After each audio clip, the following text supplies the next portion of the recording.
The U.S. military Air Force troops, including the veteran soldier Ray Garrison, are on a rescue mission. They are about to take down a group of mercenaries who have already killed 4 hostages and disposed of their remains. As they cannot locate the target, the troops receive a sitrep from their comrades that they will move to another location. Meanwhile, Ray finds the target area and hears the mercenaries talking inside a building. This prompts him to stand outside and impinge on the door, where the mercenaries make a response by firing from inside. Ray takes out a stun grenade from his pocket and throws it inside, making the mercenaries temporarily blind as well as lose hearing and balance. He then immediately asks, despite the lieutenant's order, to hold on to the breach, single-handedly taking out all the targets with his rifle before going searching for further hostages. As Ray inspects the ground floor, he suddenly hears creaks on the ceiling, so he goes upstairs. On the second floor, he reloads his rifles and shoots more of the mercenaries. Once they are all down, Ray throws a smoke grenade into a room and silently enters, where he finds the last mercenary pointing his gun at the hostage's head. He slowly approaches them, but stops when the mercenary orders him to drop his rifle. Afterward, he inquires about what the mercenary wants, learning that he needs Ray's forces to pull back and a helicopter to flee with. Ray orders his teammate to hold fire while negotiating a deal with the mercenary before providing him with a chopper. He asks the mercenary where he keeps the phone, and as soon as the guy turns his head to show him, Ray pulls out the gun and shoots him.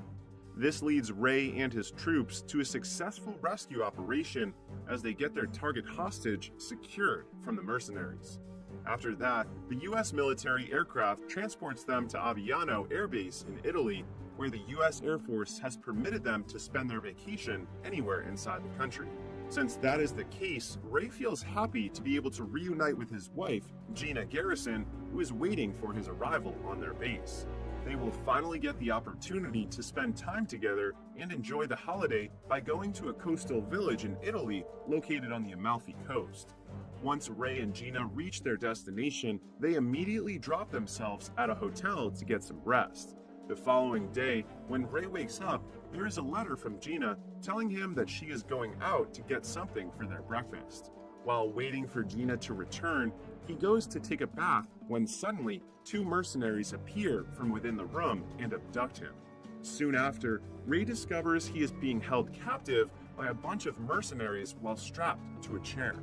Martin Axe, the leader of the group, eventually appears in front of Ray and confronts him about the involvement of the U.S. military in their objective to take hostages. Ray remains silent, so Martin presents him with Gina, who is also abducted by them, and presses him once more for information about who gave him the heads up to intervene in their hostage-taking in Mombosa. But Ray still refused to disclose anything, claiming he was merely following orders and had no idea who might have tipped him off. In light of this, Martin brutally murders Gina in front of him, who promises vengeance after witnessing the act. But before he can do anything, Martin already takes his life. And yet, Ray wakes up later at the Rising Spirit Technologies laboratory, where he is in an experiment led by the head scientist, Dr. Emil Harding. Harding is taken aback when Ray regains consciousness and remains stable, so he and his colleague, KT, immediately visit him. Once inside Ray's room, Harding explains to him that the U.S. military usually lets RST take over disabled military veterans and other military patients so that the cutting-edge biotechnology here can cure them. But Ray's case is exceptional because he was the test subject of their experimental nanite technology, which brings him back from the dead. This makes him the first successfully resurrected RST human subject of the RST's Bloodshot program to have his whole bloodstream replaced with nanites. This piques Ray's interest, and he demands Harding to break down every aspect of nanotechnology for him. After showing him the operating room and saying they work on developing methods to increase the speed and strength of the military's armed forces, Harding then brings Ray to his private laboratory room and suddenly slashes his hand to demonstrate the nanites. He reveals that the nanites are helping his body recover from injuries, and it can also make him stronger. However, Harding cautions Ray that his nanites can run low, so they need to be recharged regularly to keep them from wearing out and causing him to die again. As the demonstration is over, he brings Ray to the rehabilitation center, introducing him to fellow patients like former U.S. Army Ranger Marcus Tibbs, who enhanced his sight with ocular prosthetics, and former Navy SEAL Jimmy Dalton, who engineered his feet. Even though Ray has already met KT, a female ex-swimmer for the United States Navy, Harding introduces her again, saying that KT's enhancements are her larynx and trachea, which allows her to breathe through clavicle-mounted respirations. Later at night, Ray struggles to sleep because he dreams of Gina and Martin and gets out of bed. He goes to the rehabilitation facility to work out, but stops when he sees KT taking late-night diving. They chat and both decide on having a drink to relieve themselves from trouble sleeping. While imbibing, Ray unexpectedly hears the music Martin played while killing them, and he is immediately taken back to the moment when his wife was murdered. This prompts him to leave the RST and seek revenge for Gina's death by killing Martin. He hacks into RST's system with his nanites and utilizes the information to pinpoint Martin's precise location. When Ray learns that he is in Budapest, Hungary, he doesn't waste much time getting there and killing everyone connected to Martin, including the security personnel. Meanwhile, Harding observes Ray on the RST computer screen, witnessing firsthand how effectively Ray dispatches his targets. It is then revealed that Harding plots on making the Bloodshot program successful and eliminating every former associate who betrayed him, using Ray as his weapon. Therefore, he issues an instant order to KT, Tibbs, and Dalton to take Ray back to the facility.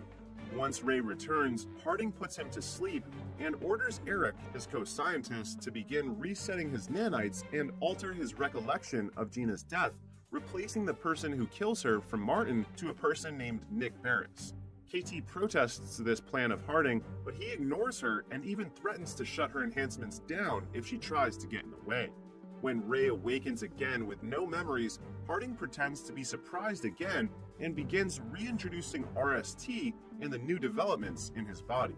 As Harding continues to speak, Ray starts recalling Gina's death, in which he accuses Barris of kidnapping and brutally killing her. Livid, Ray leaves the RST again and follows Barris to East Sussex using his nanites. However, as Harding observes Barris's hideout via computer, he becomes suspicious seeing an unfamiliar man conversing with Barris.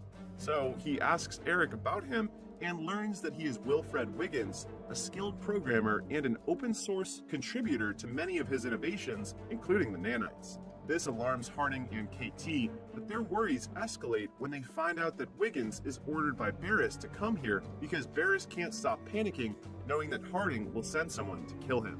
He forces Wiggins to place an electromagnetic pulse bomb that can incapacitate Ray in the room. Wiggins then sets it in motion and hands Barris the remote, telling him to wait until the EMP bomb is fully charged before detonating it. Once Barris fully notes the instruction, he orders Wiggins to leave and return to his office. Harding immediately orders Ray to stay away from the place, but something is intercepting their signal.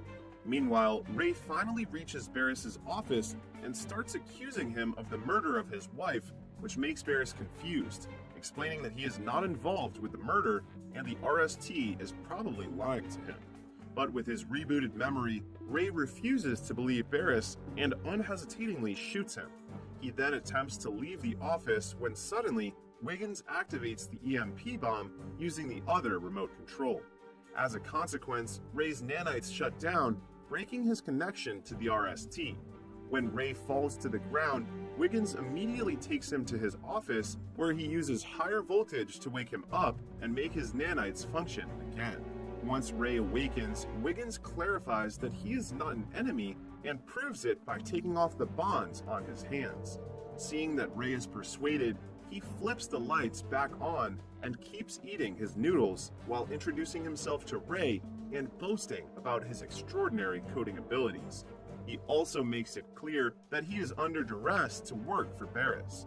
As Wiggins continues, a slew of conflicting recollections suddenly strikes Ray, in which the identity of the person who murdered Gina blurs. Ray then tells Wiggins about it, and Wiggins explains that RST resurrected him so they could manipulate him and kill every defector of Harding's creation. Now that Ray has figured out the truth, he attempts to return to the RST facility to take down Harding. but Wiggins refuses to release him, claiming that Harding will just take control of Ray and modify his memories to make it look like Wiggins was the one who murdered his wife. Ray then cuts his hand to release several nanites, showing it to Wiggins and asks him to reverse engineer the nanites since he is confident in his ability to reprogram anything. Meanwhile, thinking that Gina is probably alive since his memory has been manipulated, Ray leaves for a while to track her down with a phone Wiggins gives him that can connect to a satellite and make the search easy. On the other hand, having lost contact with Ray, Harding presses Eric, demanding him to fix it. Eric, stressed out and frightened, finds the car Ray is riding. Harding then instructs him to tell Tibbs and Dalton to follow it. Concurrently, Ray finally finds out that Gina is in London and immediately visits her place. He rings the doorbell and Gina opens the door for him. It is a shock to Ray that she is still alive, but it comes as an even bigger shock to him when Gina says they broke up 5 years ago. She has put the past behind her and begun a new chapter in her life with her loved ones. Ray gets confused at first, but when he sees a child approaching Gina, he suddenly gets silent and leaves without saying goodbye to her. As Ray drives back to Wiggins' office, Tibbs and Dalton find him and intentionally crash their vehicle into Ray's car. Ray jumps out of the car immediately, but Dalton quickly electrifies his nanites by shooting him. Dalton then attempts to fire again, but Ray exerts all his strength to recover his nanites and throws a piece of steel at him. Afterward, Ray flees the area while Dalton grunts in frustration as he cannot catch him. Pissed off, he orders Tibbs to find Ray's location before he drives off to get him again. Tibbs then activates every tracker in the sky, and once he tracks him down, he signals Dalton and keeps providing pins detailing Ray's whereabouts. Dalton catches Ray on the road, but both of them are driven over by a truck, and Dalton's robotic legs break. Conversely, Ray's cybernetic upgrades keep him from ever getting hurt. Ray then rushes over to attack the vulnerable Dalton, but Tibbs thumps a jackknife across his back, rendering him unconscious. Afterward, they take Ray back to the RST laboratory to reset his nanites and modify his memories. After re-establishing contact with Ray and seizing control over him once more, Harding orders KT to capture and kill him to prevent the exposure of the Project Bloodshot, but KT refuses to follow his order. However, Harding deactivates her enhancements and reminds KT that he has the means to eliminate her at any time if she ever again refuses to cooperate. He then activates her enhancement again, and KT has no choice but to do his command in capturing Wiggins. Soon after landing in London, KT gets a call from Eric informing her that Wiggins is in the Monteverde in Soho and has brought guards with him. KT then takes mental note of Eric's detailed description of Wiggins and patiently awaits his arrival at the front door. When she finally spots him emerging from the building, she launches her strategic attack by borrowing a lighter from him and blowing smoke right at his face until he passes out. KT then knocks off Wiggins' guards to ensure that no one would stop her from capturing Wiggins. But instead of murdering Wiggins, she plots a scheme with him against RST. KT has favored him for his potential assistance in her plan to escape RST's control and destroy the company's Bloodshot project. A while later, she returns to the RST facility alone and tells Harding that Wiggins managed to escape since he was anticipating her arrival. She then places the responsibility on Eric, saying he was careless in his search for Wiggins, leading to Harding's disappointment. Having exhausted all other options, Harding implements his backup plan, which entails giving Eric strict instructions to implant in Ray's memories that Wiggins must be killed. This prompts KT to storm out of the laboratory and immediately proceed to the control room, where she disrupts Ray's reprogramming process. She alters the sim and connects it to Wiggins' computer to let him do the rest. On the other hand, Harding quickly realizes that KT has tampered with the simulator and rushes to the command center to stop her. But it's too late. Wiggins has already gained access to the RST administration and takes complete control of the awakened Ray.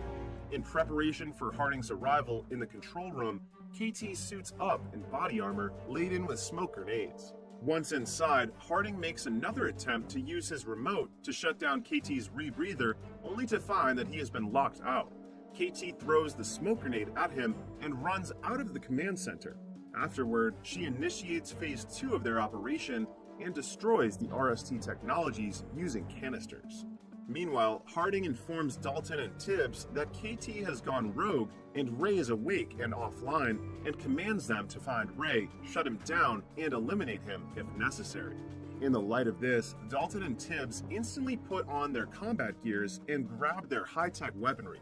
Tibbs tracks down Ray with the help of the cybernetic eyes monitoring system, while Dalton is on the mission of bringing him to heal.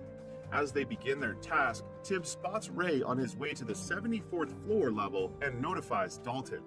Dalton, anticipating Ray's arrival on the floor, activates his advanced technology weapon and waits for an opportunity to attack. As expected, a battle breaks out between the two. However, it soon becomes clear that Ray is too powerful to be stopped alone, causing them difficulty recapturing him.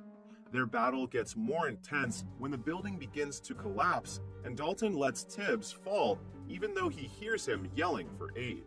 Dalton has no remorse and is solely focused on destroying Ray, but also gets killed when Ray falls, dragging him off the building. Ray, on the other hand, survives due to the nanites that protect him from damage. Afterward, he prevents Harding from driving away by throwing Dalton's artificial leg extension in his direction. This causes Harding to get out of the car and pull out his modified weapon to fire at him, trying to wear off the nanites in Ray's system. But Ray does not worry about him getting killed and proceeds to walk toward Harding. That forces Harding to reload his gun with a new grenade launcher and fire at him again. He expects that Ray will finally stop since his nanites levels are depleting.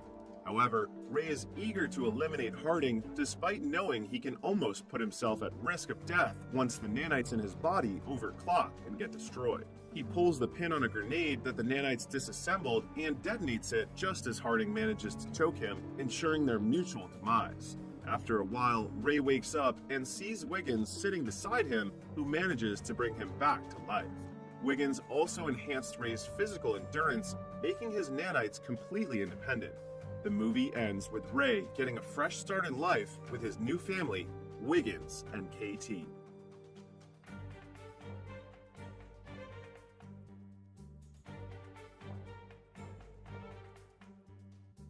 "800 years ago, Calder and his friends are working as witch hunters, looking for the witch that has cursed their town with the Black Plague, which has killed dozens of families. When they make it to the center of the forest, they discover the Witch Queen is behind this and she kills the first soldier by summoning a swarm from his mouth. Then she brings up a few undead to attack them, and Calder immediately lights his sword on fire to keep them at bay.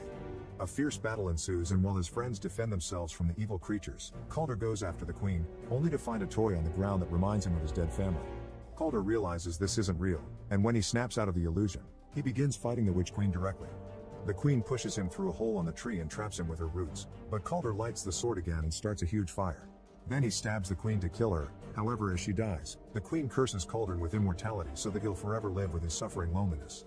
In modern day, Calder is still alive and working as a witch hunter. Currently he's on a plane, and when he breathes against the window, he sees a symbol indicating the presence of magic. Using a pin on a glass of water as a compass, Calder finds the witch and gets rid of the person on the seat next to her by spilling the water on his lap. It turns out this witch is traveling with some ancient runes in her bag, and that's causing a storm that will make the plane crash soon. In fact, the plane suddenly begins to shake, but Calder grabs the runes and deactivates them, making the storm instantly go away. Sometime later, Calder visits his dear friend the 36th Dolan, who works for the Axe and Cross organization like him. It's revealed that witches still exist and are allowed to live alongside humans as long as they don't use magic against them. Calder only intervenes when it's necessary to keep peace. The Dolan will be retiring soon after 50 years of service, so Calder gives him an antique pen to. He also learns that his friends has already chosen the 37th Dolan, a young man that vows to watch out for Calder. Afterward, the 36th Dolan takes a cab to go home while the mysterious Belial watches from afar. The next day, Calder receives a call informing him that the 36th Dolan died in his sleep last night. Devastated by the news, Calder goes to watch the ceremony in which the young man is officially declared 37th Dolan with a burning mark on his arm.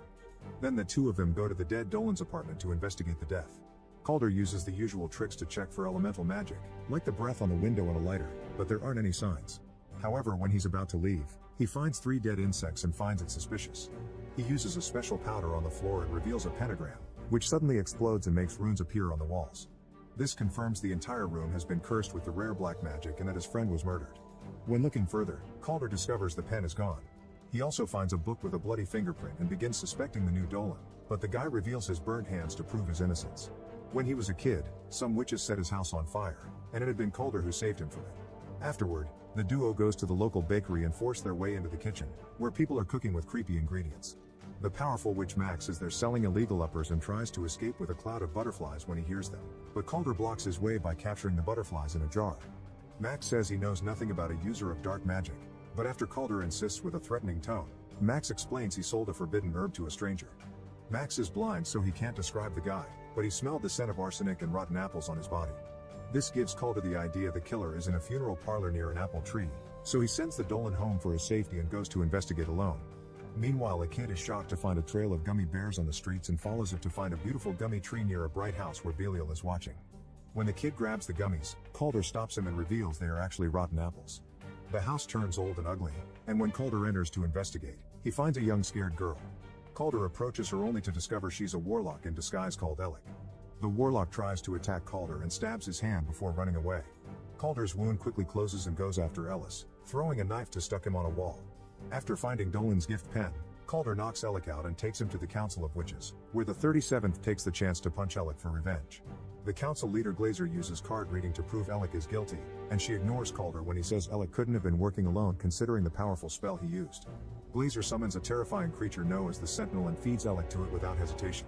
Then Calder notices a dead insect on Glazer's clothes, giving him an idea. He checks on the 36th Dolan's body and uses a carved candle to prove the presence of magic.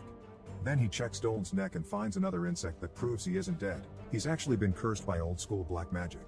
The only way to get rid of the curse is to kill the warlock that cast it. Since Alec is dead, this proves he was working for someone. Calder also notices a cut on Dolan's finger and goes to recheck the book, finding multiple bloody fingerprints left on purpose to form a message. Remember your death. Since Calder doesn't remember his early life, he goes to a witch bar for help. His mere presence scares all the witches away except for the owner Chloe, who Calder asks for a memory spell. Chloe is hesitant to help a witch hunter because he hunts her kind, but she accepts when Calder explains it's for the sake of a friend.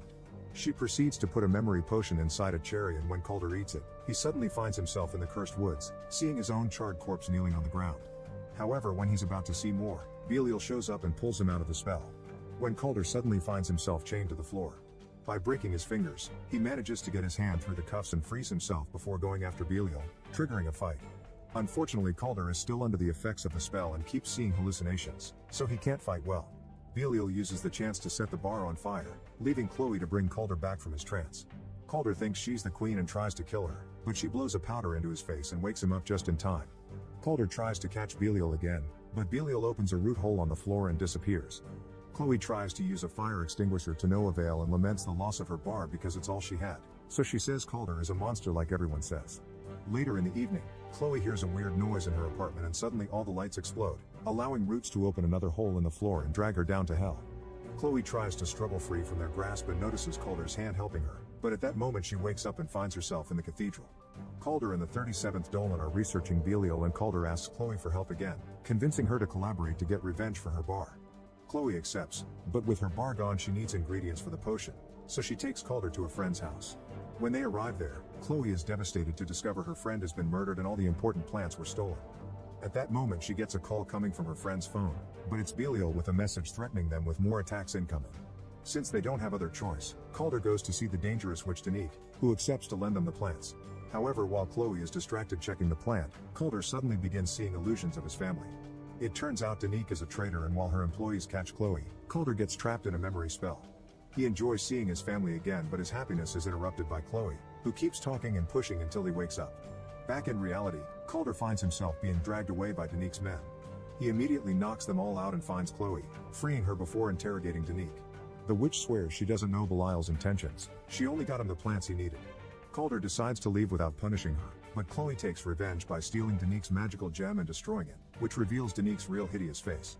Afterward, Calder has a chat with Chloe and confirms she's a dreamwalker, meaning she shouldn't need potions to get into someone's mind.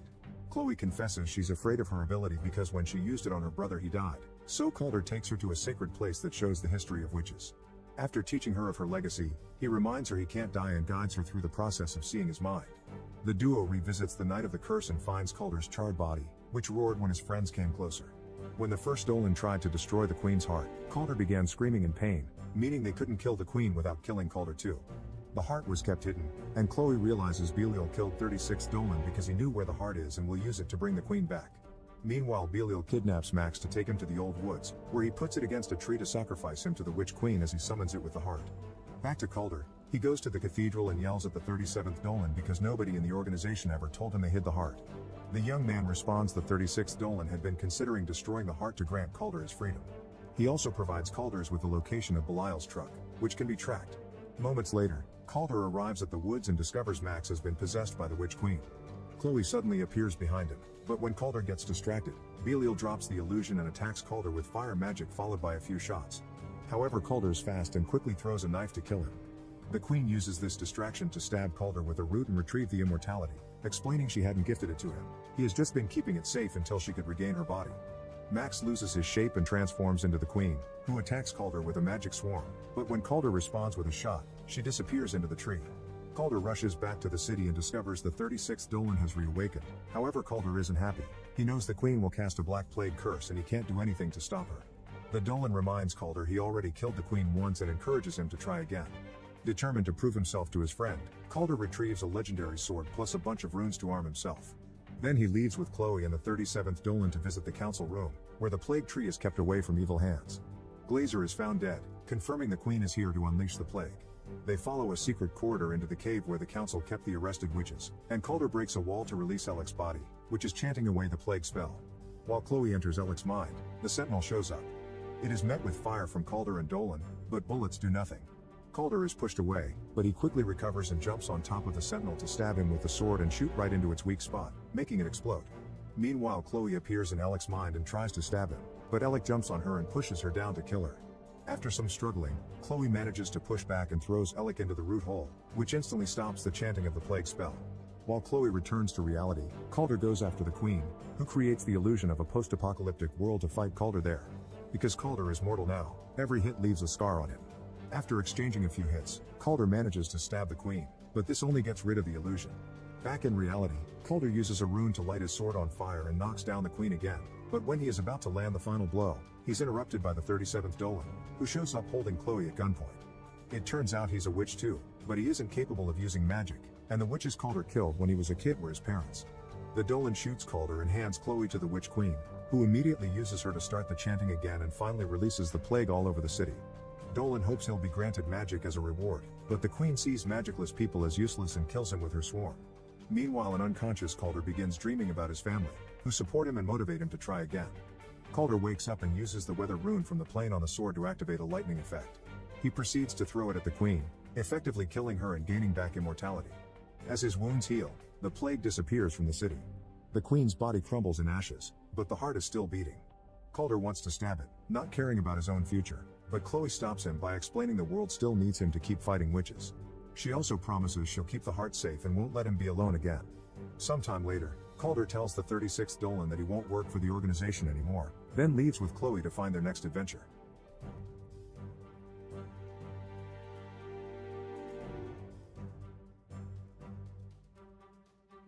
Steve Rogers is a small, skinny kid who constantly gets bullied by those around him. It's the middle of World War II and he decides that he wants to enlist in the military to help out. But he's half the size of every other man there, and has a bunch of different conditions and diseases. He's so pathetic that the army refused to let him join as he would be too much of a liability. He respects everyone that fights for their country, and his only wish is to do the same. Steve hates bullies and stands up to them whenever he has the chance. However, it usually ends with him getting beaten up and thrown around like a rag doll. He does have one friend, Bucky Barnes, who defends him whenever he can. Unfortunately, Bucky is leaving to go to war tomorrow, so Steve will soon be all alone. They decide to spend one last night together at a science expo and meet with two pretty girls. But they are both interested in Bucky and neither one of them pay attention to Steve, probably because he's 5'3". A man named Howard Stark is on stage showing off his new invention, a flying car. Even though it fails, everyone is still impressed. While Bucky is distracted by the show, Steve sneaks off to try and get into the army again. There is a recruitment center at the expo. His friend tracks him down and tells him it's a bad idea. Even if he gets into the army, he is too weak and could end up dying. Steve insists on trying again. He believes it's his responsibility as a man to protect those around him. A strange doctor overhears their conversation, and when Steve tries to enlist, the doctor enters and starts asking him questions. He finds out Steve has applied to join the army over 5 times and wants to know why he wants to kill Germans so badly. Steve explains that he doesn't want to kill anyone and just hates bullies. The doctor decides to give the skinny kid a chance and approves his enlistment form. Meanwhile, a German man named Johann Schmidt is trying to build weapons of mass destruction. He has recently discovered a blue glowy cube known as the Tesseract, and wants to use it to help Germany win the war. With the help of his assistant, he manages to harness unlimited energy from the Tesseract, and realizes that he can use this power to take over the world. Elsewhere, Steve is going through basic training. The doctor has created a serum that can turn anyone into a super soldier, giving them immense strength, power, and endurance. But he is only able to give it to one person and thinks Steve is the right man, and so does Agent Peggy Carter, who takes a liking to Steve when she sees that despite his shortcomings, he continues to keep pushing forward and never gives up. However, the Colonel doesn't like him and thinks it's a waste of time trying to train such a puny man. To use the serum on Steve would be like throwing money down the drain. Steve starts to wonder why the doctor wants him to be a super soldier when everyone else is clearly so much better than him. The doctor explains that it is because Steve is a good man, who only wants to help others even though the world is horrible to him. His muscles may be tiny, but his heart is big. The day of the procedure arrives, and Peggy takes Steve to a secret facility, hidden underneath an antique store. It is filled with doctors and nurses who are ready to inject him with their juices. He takes off his shirt and enters a weird-looking machine.